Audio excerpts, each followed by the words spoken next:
آپ سوچ سکتے ہیں کہ آپ کھڑے ہو کے رونا روئیں لوگوں کے سامنے کہ 1000 روپے کا جو ہے وہ ملتا تھا اپنا جسے کہتے ہیں میٹر جو تھا آکسی میٹر جو ہوتا تھا وہ آج 8500 کا مل رہا ہے. ٹھیک, آپ اندازہ کریں کہ جو 20,000 روپے کا سلنڈر میں ہوتا تھا وہ آج 35,000 روپے کا مل رہا ہے. وہ جو 6,500 کی گن ہوتی تھی جو ٹیمپریچر ناپنے والے کی وہ 38,000 کی مل رہی ہے. اور آپ یہ کس نے کنٹرول کرنا ہے؟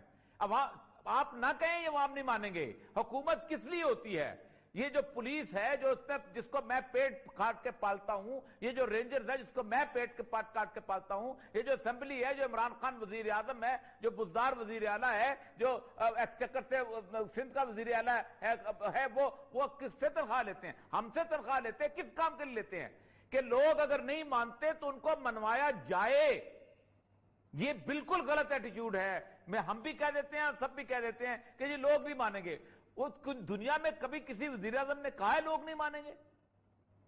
جی بالکل. جن ملکوں میں لاک ڈاؤن کیا گیا, میں تو یہ اصل میں عرض کر رہا ہوں آپ سے کہ اب اس وقت لاک ڈاؤن بھی ایک کنفیوژن کا شکار ہے کہ کیا یہ کام کرے گا.